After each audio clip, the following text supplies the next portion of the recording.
तो आज का हमारा टॉपिक है रिफ्रैक्शन थ्रू स्फेरिकल ऑब्जेक्ट्स। अभी स्फेरिकल ऑब्जेक्ट्स क्या होते हैं वो हमको देखना है यहाँ पे। मान लो ये ग्लास का बना हुआ बहुत बड़ा सा फुटबॉल, ये पूरा ग्लास से बना हुआ है, कांच से, और ये अंदर में हॉलो नहीं, पूरा ये सॉलिड। आपने क्या किया, इसमें से एक छोटे से पोर्शन को कट करके बाहर निकाल लिया। मैंने इस छोटे से पोर्शन को कट करके उस साइड बाहर निकाल दिया। तो देखो ये छोटा सा पोर्शन जो मैंने कट करके बाहर निकाला है वो कुछ इस तरीके का दिखेगा। ये इतना पोर्शन मैंने कट किया, ये इतना मैंने कट किया और इसको बाहर निकाल लिया। जैसे तरबूज होता है, तरबूज में से आप एक छोटा सा हिस्सा कैसे काट के बाहर निकाल सकते हैं। तो इसका ये वाला जो हिस्सा है देखो ऐसा स्फेरिकल, मतलब एक किसी ओरिजिनल स्फीयर का ये पार्ट रहा है। तो इसको भी हम लोग कौन सी सरफेस बोलेंगे, स्फेरिकल सरफेस बोलेंगे। अब यहाँ पे कुछ पॉइंट्स हम लोग डिफाइन करेंगे। सबसे पहले आपको तो ना दिखेगा ये इतना सा, लेकिन इस पे आपको क्या क्या डिफाइन करना है, पोल डिफाइन करना है, रेडियस डिफाइन करना है और सेंटर ऑफ कर्वेचर डिफाइन करना है। तो इन सारी चीजों को हम डिफाइन कहाँ करेंगे, इससे। ये छोटा सा पीस आपने जिस स्फीयर से काट के निकाला था, जिस बड़े वाले तरबूज से, उसका जो सेंटर होगा ना वही सेंटर ऑफ कर्वेचर कहलाएगा। ठीक है। उसके बाद ये जो हिस्सा आपने काट के बाहर निकाला है ना, इसका देखो एक सेंटर पॉइंट होगा, उसको हम क्या कहेंगे, पोल कहेंगे। पोल और इस सेंटर ऑफ कर्वेचर को मिलाने वाली लाइन को हम क्या कहेंगे, प्रिंसिपल एक्सिस कहेंगे। और सेंटर ऑफ कर्वेचर से ये पोल की डिस्टेंस क्या होगी, क्या लग रहा है, क्या दिख रही है, रेडियस। ये रेडियस ऑफ कर्वेचर हो जाएगी। तो हम लोगों ने यहाँ पे पोल को डिस्कस किया, रेडियस ऑफ कर्वेचर को, और उसके बाद सेंटर ऑफ कर्वेचर को, और एक है हमारा प्रिंसिपल एक्सिस। ये चार चीजें अगर आपको पता है तो इसके ऊपर आने वाले सारे क्वेश्चन बना लेंगे। आप 2-3 हम लोग न्यूमेरिकल बनाएंगे, उसके जितने क्वेश्चन है ना सब बन जाएंगे। ठीक है, वो सब बाद में आएगा, अभी हमको सिर्फ यहाँ पे रिफ्रैक्शन देंगे। ठीक है, हेडिंग डालिएगा रिफ्रैक्शन थ्रू स्फेरिकल ऑब्जेक्ट्स। देखिए इसके बारे में 2-4 शब्द, इसके बाद एक डेरिवेशन करेंगे। और रिफ्रैक्टिंग सरफेस, और refracting surface which forms a part of sphere, part of sphere of transparent, of transparent refracting material, refracting material is called a spherical refracting surface. मैं रिपीट कर रहा हूँ, a refracting surface which forms a part of a sphere of transparent refracting material is called a spherical refracting surface। ये definition कोई नहीं पूछने वाला, definition आएगी तो चारों भी पढ़ेगा। अब ये दो टाइप की होती है, एक होती है कॉन्केव और दूसरी होती है कॉन्वेक्स। आप ऐसा इमेजिन करो कि ये पहले हमने सॉलिड बताया था, अगर ये हॉलो है, अगर ये हॉलो है और आपने उसको यहां से कट कर दिया, अब ये देखो कटोरी टाइप का बाहर निकला है। अब ये कटोरी टाइप का जो बाहर निकला है उसमें रे ऐसे आएगी, कोई रे ऑफ लाइट, उसके लिए कैसा बिहेव करता है, कॉन्केव की तरह। लेकिन इसके ऊपर जब कोई रे ऑफ लाइट आएगी तो ये कैसा बिहेव करेगा, कॉन्वेक्स की तरह। तो अगर वो सॉलिड है, उसका आपने वो वाला हिस्सा काट दिया तो एक कॉन्वेक्स सरफेस बनाएगा, और अगर ये हॉलो है उसको आपने ऐसे काट दिया तो कटोरी वाला जो हिस्सा है वो क्या बनाएंगे, कॉन्केव सरफेस बनाएंगे। तो दो ही टाइप की होती है, एक हमने फ्लैट इससे पहले पढ़ लिया, एक कॉन्वेक्स और दूसरा कॉन्केव। ठीक, लिखिएगा इंपॉर्टेंट टर्म्स, इंपॉर्टेंट टर्म्स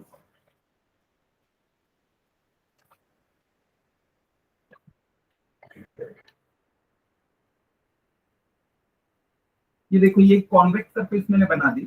इस कॉन्वेक्स सरफेस के ऊपर ये क्या दिख रहा है, हमारा प्रिंसिपल एक्सिस।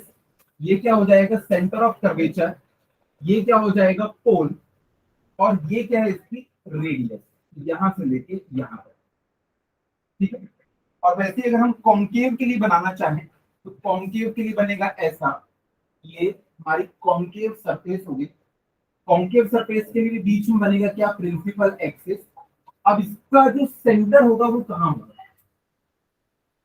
सेंटर बाहर में होगा, क्योंकि देखो ये जिस स्फीयर को बनाएगा उस स्फीयर का सेंटर कहाँ होगा? यहाँ पे होगा ना। अगर मैं आपको बोल रहा हूँ कि यहाँ पे ये जो है एक कॉन्केव सरफेस है, तो इसका सेंटर कहाँ होगा? अरे तो भाई स्फीयर को कंप्लीट कर दो, यहाँ पे सेंटर होगा। तो वैसे ही यहाँ पे क्या होगा, इस कॉन्केव सरफेस का जो सेंटर ऑफ कर्वेचर है ना वो बाहर की तरफ, लेकिन यहाँ पे कहाँ दिख रहा है हमको? बॉडी के अंदर दिख रहा है। तो यहाँ पे सी बन जाएगा, उसमें सी जो है वो बाहर बन जाएगा। पोल हमेशा कहाँ होता है? ये सेंटर पॉइंट के ऊपर। अगेन यहाँ से लेके यहाँ तक की डिस्टेंस क्या हो जाएगी? आर के बराबर हो जाएगी। तो दोनों डायग्राम को बना लो।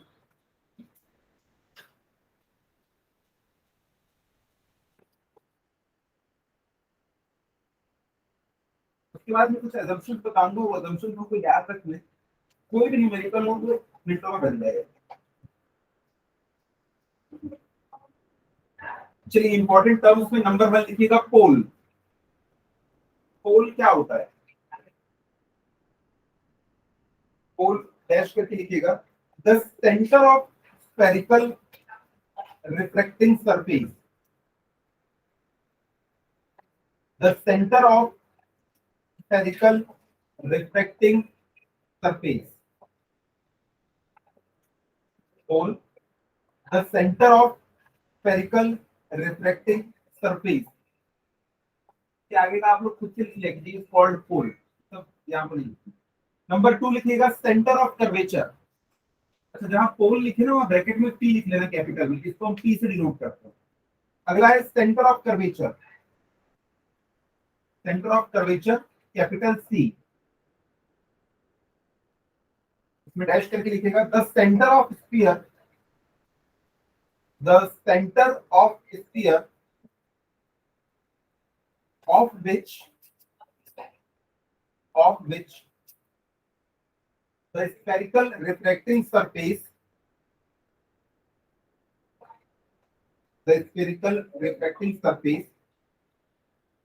is obtained। वो बड़ा स्फीयर जिससे हमारी एक सरफेस मिली है उसका जो सेंटर होगा वही क्या होगा? सेंटर ऑफ कर्वेचर होगा। The center of the sphere of which the spherical refracting surface is obtained is called center of curvature। तो वो बड़ा स्फीयर जिससे कट करके हमने ये अपनी दो सरफेसेस बनाई है उसी का सेंटर क्या होगा? सेंटर ऑफ कर्वेचर होगा। नंबर 3 लिखिएगा, रेडियस ऑफ कर्वेचर ब्रैकेट में R, radius of curvature bracket में are,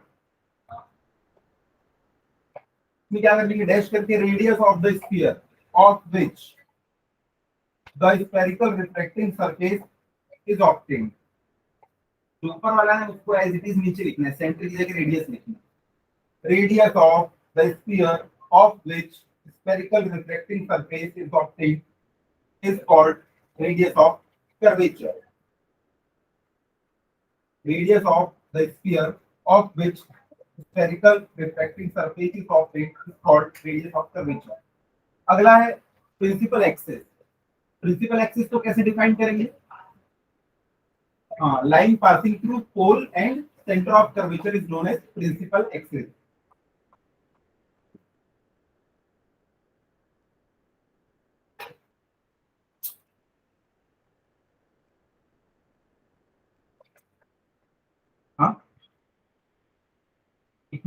The line passing through the pole and center of curvature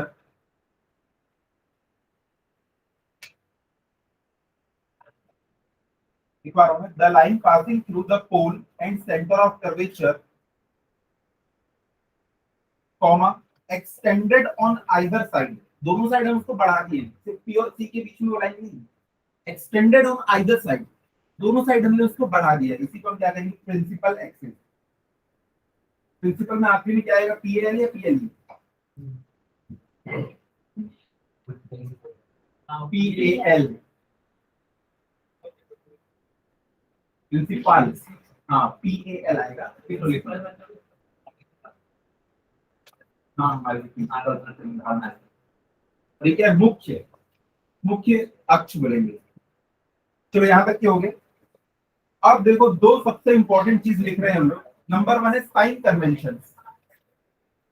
number 1 है साइन कन्वेंशन, हेडिंग है sign convention.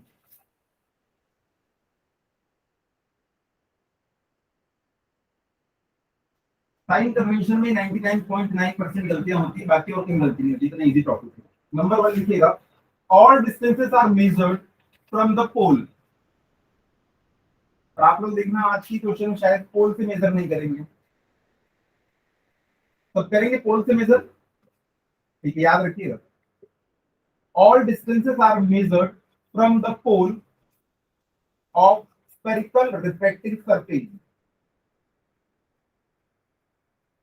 All distances are measured from the pole of the spherical reflecting surface. उसके बाद number 2 है sign convention में, the distance measured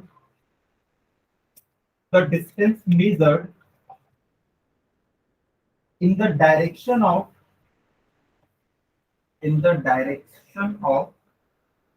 incidence of light is taken as positive.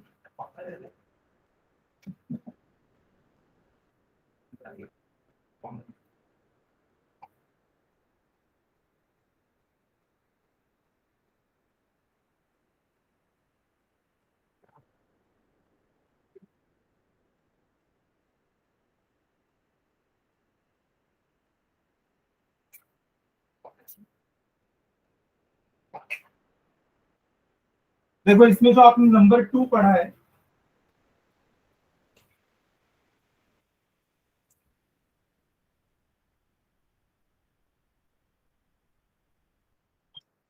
ये है पोल। ये diagram बनाते चलो फटाफट।